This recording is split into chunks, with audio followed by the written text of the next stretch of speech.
Ahoy there! I'm Captain Cricket. I am a certified captain and a master of up to 50 tons. Welcome to the beautiful Pacific Northwest, and today we are going to be checking out a Transpac 52. Come with me and let's check it out. So this is a Transpac 52. It's 52 feet with an 8-foot sprit, so it comes out to about 60 feet.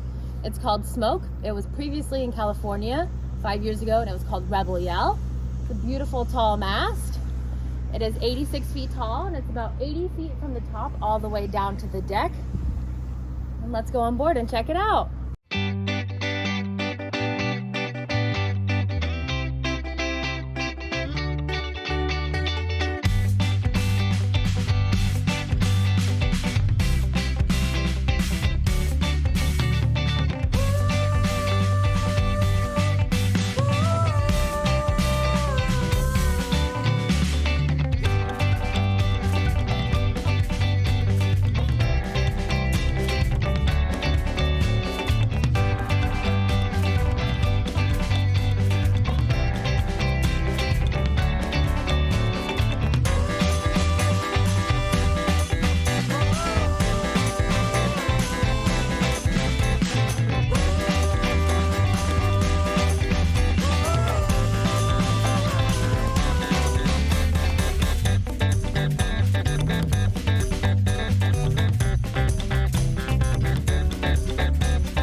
Things about Transpac 52s is they're built all about speed. What can they do and how can they help themselves go even faster?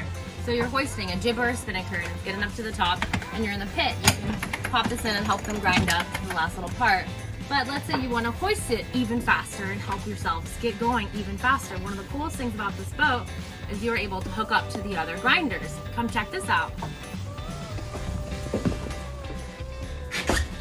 So there's a winching gauge right here, and then I can pop it up and out, and then come and watch this. I'll come back here to this grinder, and now look at the winch as it turns. But let's say there's a lot of wind, and just 2 people on this isn't gonna get it up fast enough or efficient enough. You can always come back here and hook up this one up. Check this out. And now, you can have 4 people doing the work of just what one person was doing. So that right there is pretty efficient and can get that spinnaker up in less than 10 seconds. One of the next really cool things about this Transpac, which a lot of other TP52s in the area do not have, is a kelp cutter. And we have 2 of them on this vessel. One's on the keel and one is on the rudder. And in the PNW, there is a lot of kelp. And so sometimes when you get into kelp and you get stuck and you don't have the kelp cutter, you will have to back out and then continue on. Or they will have these long sticks with a rope on the end that you can lean down over the edge and try to catch it and hook it around the keel and wipe off the kelp. Fortunately enough, this Transpac does have a keel cutter, and let's check it out.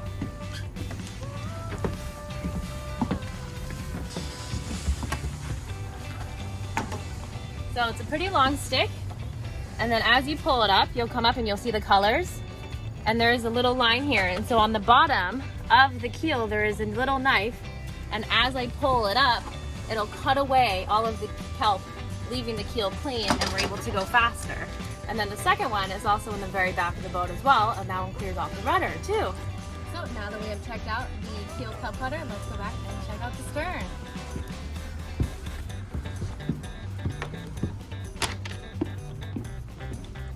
So here, this is where the main trimmer would normally sit, and so he does have a little heel, so when the boat is heeled over, he's able to put his foot up on that. It does connect out to this grinder, which as you saw before, that one can hook forward for when we need to hoist up the spinnakers in a fast amount of time. So this is also pretty usual. He has his lines here, which he can rotate if he needs to pull across or anything like that. He's able to rotate this and move it so when we are tacking, you pull in the boom all the way and then you let it out on the other side. There are 2 wheels. Some boats, they will have one giant one, or they will have a rudder with a tiller to help them steer. It is all about preference. This boat does have 2 wheels. And also, when the boat is heeled over, you're able to step up on this. You have a peripheral view. You're always standing up straight, and you can always see what's in front of you. If there's any boats out to the side of you. So it gives you all around a pretty good view. No matter the heel of the boat, you're able to stand up straight and sturdy. And then as we saw the forward keel cup cutter, this is where the rudder one is too. So you just pull it up, and there is that little knife along the bottom, and as I pull it up, it does cut it away.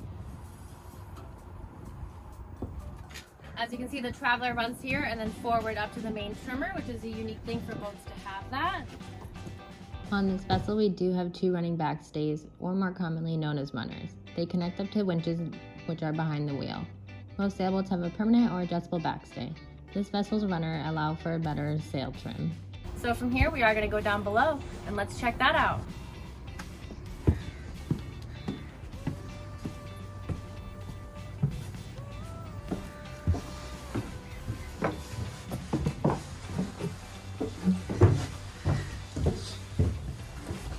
So down here, we are going to start off at the mast.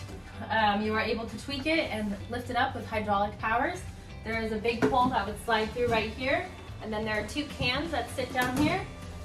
And then I have this pulley system that I would pump it then up, and there are these tiny little plates that you can see. And depending on the wind and how much curve you want in the mast, you are able to raise it and put in more planks and then lower it down, or take the planks out and lower it even more. So depending if you need the mast to have more bend in it or less, if it's really windy or if it's light wind, you are able to come down here and tweak that, which is a pretty unique and rare thing to have. And then also up here, it is standard and Coast Guard official that you have a little generic map that shows you where everything is. So if you are down below and you need to know where something is very quickly, and you are new to this boat and you don't know, you can come right here. Every boat should have a map on where things are. And now we are going to go ahead and we're going to check out the line locker. So the line locker is a pretty standard place to keep lines as well as miscellaneous activities, miscellaneous items. So in here we have the jewelry bag. And so we have all different kinds of winch handles that you might need. We have one with 1 handles, some with 2 handles. We also have different kinds. So if you want one that pops up after you pull it out, we have that option. We also have another option that's a little side button. And then our last option is a little twisty knob. So depending on your preference, if you want the 2 handles or whatever easier for you to get it out, they have quite the variety for that. We have generic spinnaker sheets, jib sheets, changing lines. When in doubt, you need to pump out some water. That's always important to have and ready to have handy. And then we also have some hull cleaner. So that's a very basic what would be up in the line locker. And then also on the bow, we're going to check out the toilet. So on racing vessels, to even have a bathroom is a luxury. And this one is very tiny. Weight is a big factor for racing vessels, and as you can see, this boat is very bare and doesn't have a lot of luxury and comfort. It is more about speed and durability. What can you do to go faster? And another part of that is weight. A lot of weight is bad and will slow your boat down. So having a bathroom on board is even already a debate on whether it's worth to have it, since only females really use it. The men normally just go off the back of the boat. But it does have a standard little pump system right here. So up you go. We pump it all out. We also have your little toiletry section as well. And then when you are sailing and you need to hang up any coats or any gear, any foul weather stuff to let them dry, or if you need them accessible for when you're racing, hang them right here. Losing zippers are a common thing for sail bags, so it is important to always have these also accessible and right here and not hidden down in some bags. So when you're racing, you need to zip up a bag, you run down here and grab it and you're good to go. And then we do have the little hatch up here for spinnakers. They will come up and down through here. Normally this is where you keep all of your sails are up through here. Now we are gonna head back and check out the stern. So on our way forward, I do want to stop and point out the stove. It does tip and turn, so as the boat heels, it will always try to stay flat. It does fit just a basic little kettle on there, so you can just make some hot chocolate with some rum, or you can put it in with the little food packets to make food as well. We are going to stop out. This is one of the 6 beds on this vessel. It also doubles as a storage unit too, so you can put in like extra water or any extra food that you might need. And then coming more forward, so we do have, it is mandatory for all the boats to have enough life jackets for everybody on board. Most of our crew does bring their own life jackets, and they are just like little simple self-inflate ones. These are the very basic, generic, big, poofy, yellow ones. but so they are easily accessible and always right here for you guys. There are also little baggies up here. They carry like trash bags, they have charts, they have extra flashlights, anything you might need. They are also labeled and right here. These are also some examples of beds. You do have like a little layer of foam in here, so they are a little bit more comfortable. They are at the angle, so no matter the heel of the boat, you are able to sleep, whether it is comfortable or warm, but you are able to sleep safely inside the bed. Now we're going to go over to the other side. So we also have some storage unit on this side too. When the boat's not in use, it does have a humidifier on it to keep everything down here cool and keep it not from getting too moist or moldy, to get rid of all of that too. There are some more beds back here.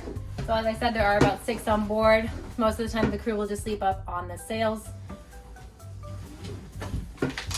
As well as there are some more bags. And then as you can come around and see here, here is the chart table. So when you are sailing, there will be a computer sitting in here that gives you directions as well as charts that are also there.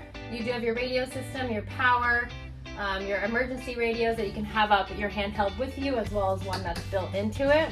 You have your stereo, and then you have your little first aid kit or your tool kit right down here. And then so then you have your other bags along the wall back here. They have some shackles, binoculars, extra charts, and then you have your first aid kits as well. So that is very basic. And then I will take you and I will crawl all the way back.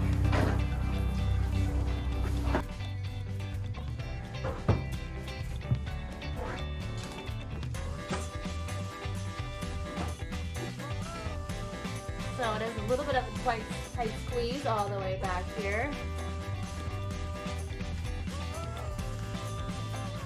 And that is the giant rudder, helps us turn. There's a few more life jackets back there. And as you can tell, it's pretty clear, so you can crawl all the way through if you need to. And there's the other side where the other bunks. Well, thank you guys so much for joining me here on this Transpac 52 called Smoke. As I said, we are in the beautiful Pacific Northwest. If there are any vessels out here you want me to check out, make sure you guys leave a comment and let me know. Thanks again so much for joining me.